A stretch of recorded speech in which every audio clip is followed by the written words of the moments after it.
Hello, I'm Faiz Rahman and you're watching Cafe DC. Before I introduce my guest today, let's watch a short video which will shed some light on some of the aspects of her work. Let's take a look.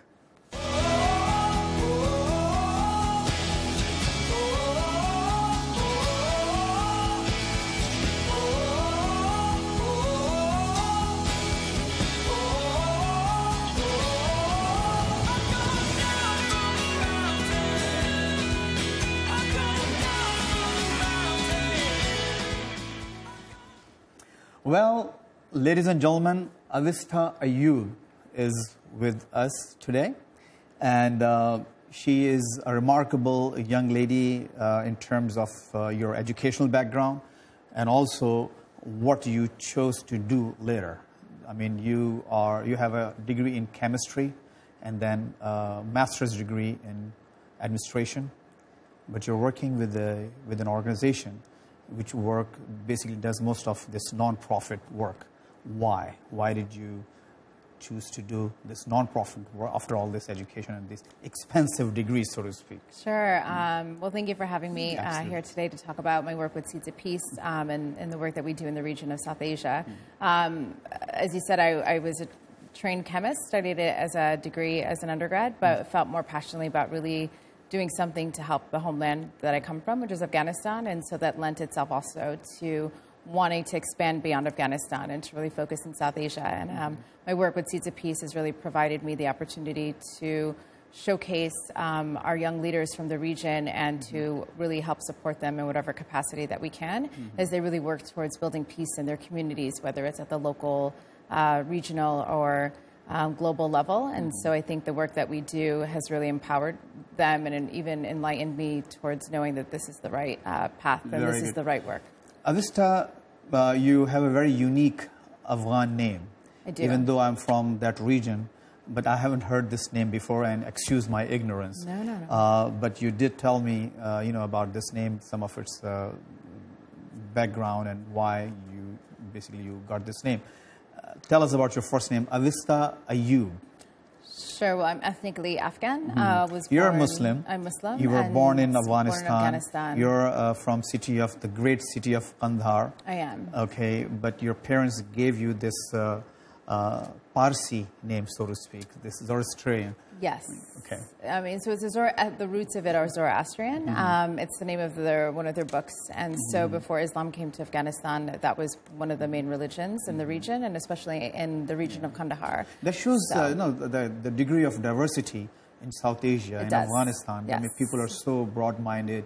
They accept each other's traditions, names, and that's how life goes on.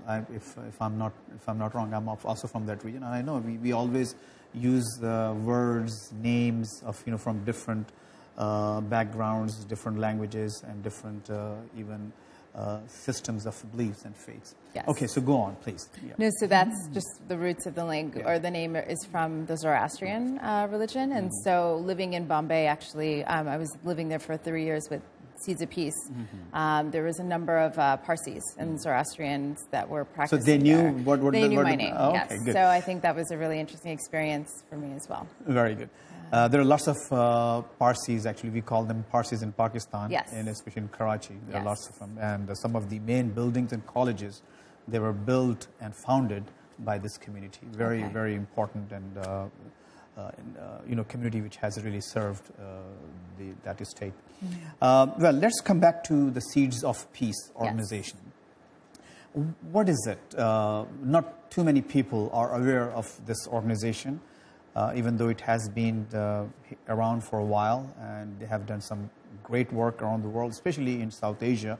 And you are director of South Asian division or South Asian programs at Seeds of Peace. So tell us about your organization first. What does it really mean? Sure. So we were founded over 20 years ago. We're heading into our 21st summer of camp this year. And we were founded in the Middle East really to help bridge the divide between Israelis and Palestinians and to really address the Middle East conflict.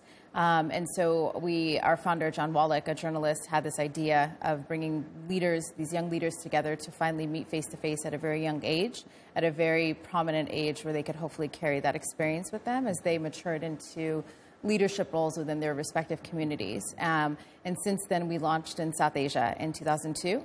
And we've been around in the region now for over 10 years. So the program about South Asia or in South Asia started in 2002, but you joined the organization, I guess, in 2010. I did, right? yes. Okay. So we were about 8 years in at that point, and we had a very established program on the ground in the 3 countries that we represent, Afghanistan, Pakistan, and India. And so I think my role was really to help bolster our programming, but also to make it a little bit more consistent in all 3 countries. So let me ask you about this main camp, the main camp, and which has been named after this great state in the United States of America, one of the northern states, Maine, right? Yes. So, and where basically you gather youth and young people from India and Pakistan and let them share their backgrounds, their experiences, their knowledge about each other's societies.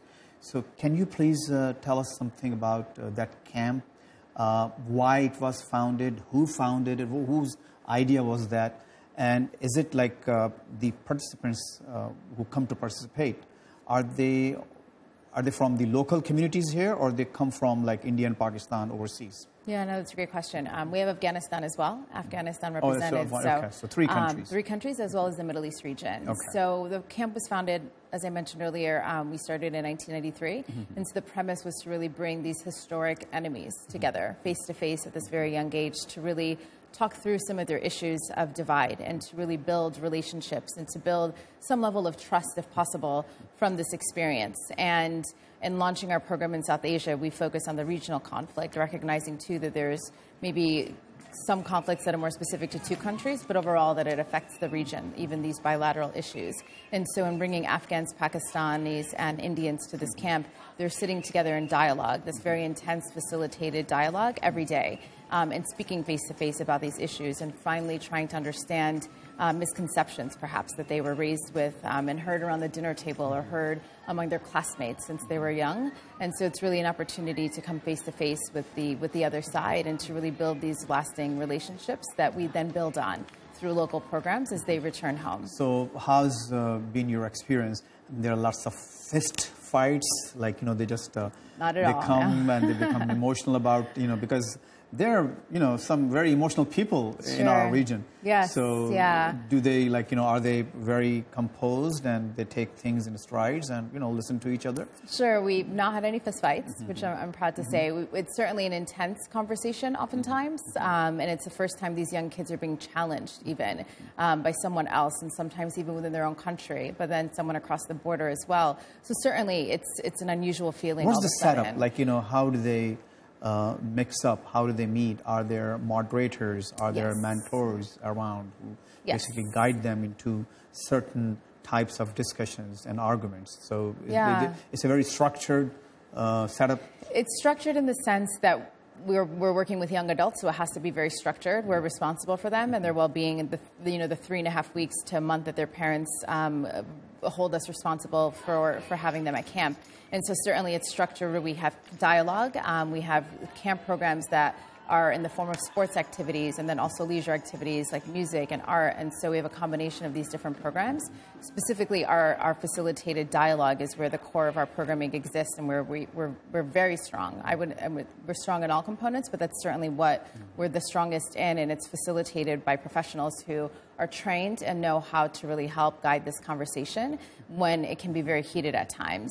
That said, it's up to the seeds to really guide what the conversation entails. And seeds, it's not up to our facilitator. By seeds, you mean the members of the organization? Our program alumni, yes, those who've attended our camp. And so the facilitators really let them guide the conversation. So if it's the topic between India and Pakistan that they want to discuss that day, that will be what's discussed. And then it shifts from day to day. As a segue to this point, you also have History Project. Yes.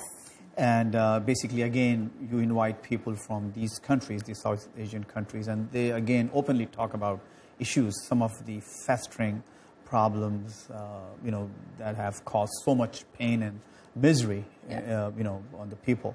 So, but before we get into the details, I just have a few very interesting clips from that project. So let's take a look, and then we'll go into more details about that. So, All right, here you go. Places where I trace the history project back to is at Seeds of Peace camp. And on a daily basis, for a couple of hours, we would have a dialogue sessions with Indians. And in that dialogue session, we would talk about history. And once we sat down to talk, we encountered that about the same incidents, they came with a completely different narrative, despite India and Pakistan having a shared past. We went at it for about 3 weeks. Tears were shed, voices were raised. But over time, it became easier to listen. As you can imagine, that being 14, having our baggage of stereotypes, sitting in a room and being asked to confront them, that was an experience. Fast forward a few years, and we were having this workshop in Lahore. We did this activity where we brought together the history of both nations and we laid it down on charts. And then for 6 years, that idea was dormant, but that's really where it all began. And when I came back from college and Qasim and I met up, and we saw immense value in the idea. And that's when we came up with the history project. This is an idea which has a lot of potential. If we bring all sides of the story to students at a very early age. Very well. So a few words that I'm sure people must have noticed: raised voices, tears, different narratives, locations. So then when people from different backgrounds meet, I mean, there is a lot of energy flying all over that atmosphere, that ambience. So please tell us about, first of all, these two young men. Yes. Do you know their names? Yes. Mm-hmm. What are they? Qasim and Ayaz. They are from Lahore. Okay, and they were from. So I mean, this setting was in Pakistan or yes, in Lahore? So if I can just tell you a little bit more about how that project yeah. originated. It started, as Qasim and Ayaz mentioned in the video, at camp. That these were young adults, 14, 15, who had only studied their textbooks from their local countries and came to camp thinking that this was fact, that what was taught to them was the only version of a history that they were learning. They came to camp, were debating, quoting textbooks from each of their respective countries, and it was at camp that they were realizing that they were both quoting textbooks that were accurate to their country, but that the narrative between the two were very different, were drastically different on that same point in history. And I think it made them realize, too, that they were able to finally question what was being taught to them in a way that was not necessarily going against the status quo or going against authorities, but was really in a way that was enlightening. And so as a result of that realization at camp when they were 15 years old, they carried that realization with them into their adulthood, and so launched the History Project as a way to really compare these two narratives between these two countries on the same shared event in history, but how each country chose within their government textbooks or private textbooks to write about it. And so that's how that came to be. And so yes, he alluded to the fact that there were tears and there was definitely heightened sense of emotions, but I think that's going to happen anytime you bring. I have a very important question to ask about this. Yeah. So let's take a short break, and then we'll get into this discussion. Okay, great. Stay with us, please. And they sat together with Pakistani Seeds, who had the same years of textbooks.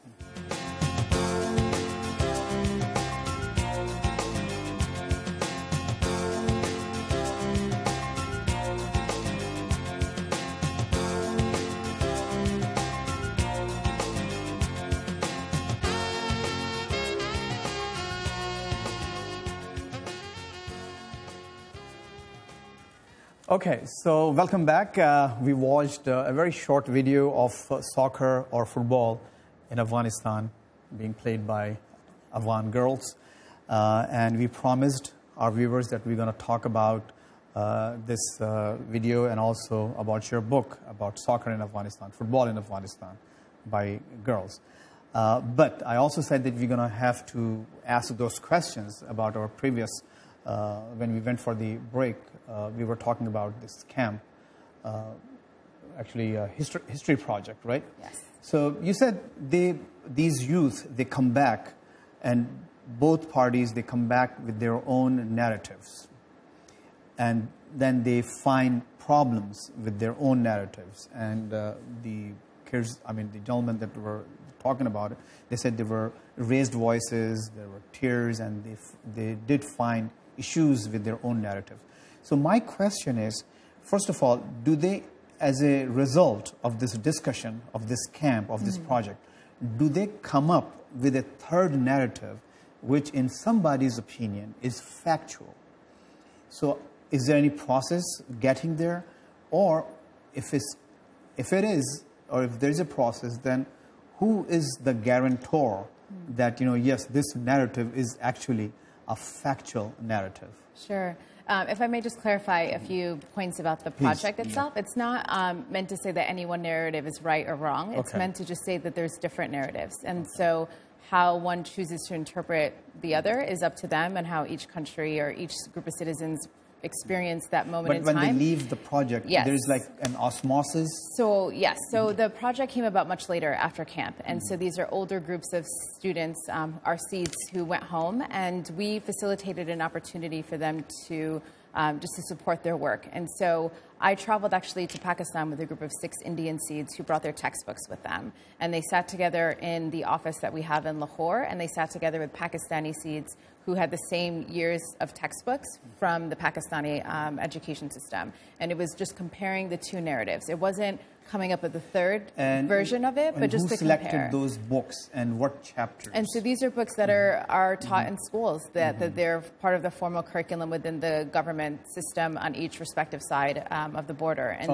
so these are official textbooks. So it's about this individual student who might be in the 11th grade who's bringing their history textbook from the 11th grade. And what he's reading about India in Pakistan, and vice versa. Vice versa. And so, and even the Pakistani history according to Pakistan, and even the Indian history according to India.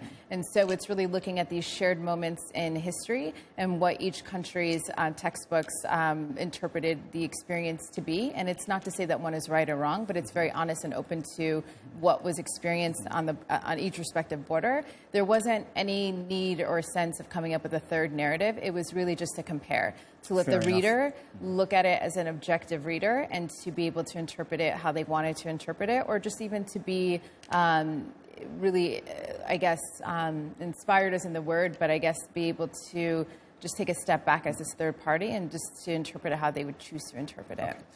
Fair enough. Yes. So let's talk about soccer or football. Okay. So first about your book, Kabul Girls Soccer Club. What was the inspiration? What did you write in it? And how the book did? I mean, did it well? Did it do it well, or still selling well? When did you write it? What was the motive? Sure. Well, the book is a nonfiction book about my own life experience, mixed in also with the lives of these girls that I brought to the States back in 2004. Autobiography? It is an autobiography to some degree of my own life, but the lives of these girls that I brought to the States in 2004. At the time, I was a research chemist and left my job to launch this girls' soccer program for a group of young girls that I brought from Kabul to America. It was a bit of a far-fetched idea, but a somewhat naive idea too, that ended up having a very large impact on these girls as they went home, because very few girls were playing the sport at the time.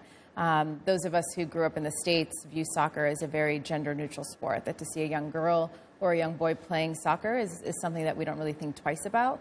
But in the countries that you represent and that I represent, and the region that I represent with Seeds of Peace of India, Pakistan, and Afghanistan, to see a girl playing soccer is still a very unique and very uncommon image. And so it's a very male-dominated sport for the most part, if I can say that. And so these young girls... That's true around the world. I mean, It's true other than America, I think. I think we are an exception to that rule. But I wasn't fully aware of that, to be perfectly frank. And so the girls went back and really ended up challenging the norm around the sport. And it ended up opening these conversations that were maybe perhaps not possible to happen before, but they were now having these conversations with the young boys who were playing soccer and other officials who were adults who were in their 50s and 60s and had never seen a girl play soccer. They were really finally having these conversations that needed to perhaps happen, and it was happening about women's issues today and about what it means to play soccer as a girl, and soccer became the backdrop of really addressing this gender conversation. Sort of became an expression of freedom and independence. Yes, and it was the act of really playing that challenged many people, many young adults and many older adults as well, to really wonder, what does it mean now for the future of this country when you're seeing girls play this sport that was predominantly considered a male sport? So the book really goes into the lives of these young girls, and I did my best, I think, to be very honest and truthful to who they are. I wasn't sensational in any way, and it was really about getting the stories across of these young girls' lives and the challenges they face beyond soccer, but using soccer as that narrative to really link all of these stories together, as this was a team, and yet these lives were so drastically different off the field, but on the field they come together as one. Very good. I think we just take another short break. Sure. They'll prepare both of us for another lively discussion. Okay. So we'll just take a short break and come back. Please don't go anywhere. We'll be right back.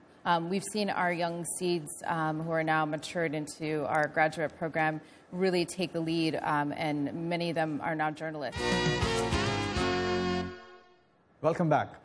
Okay, talking about soccer, and you know, South Asian societies are very complex societies, and they've been this way for centuries, thousands and thousands of years.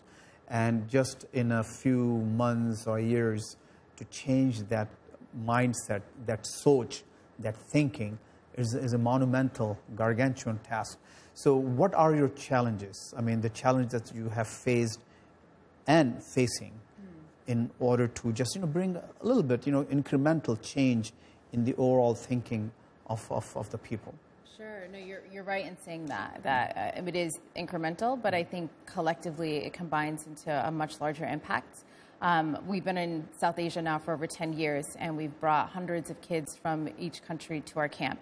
And they've gone home, I think, equipped and ready to really face these challenges when it comes to conflict in their local communities or cross-border or regional.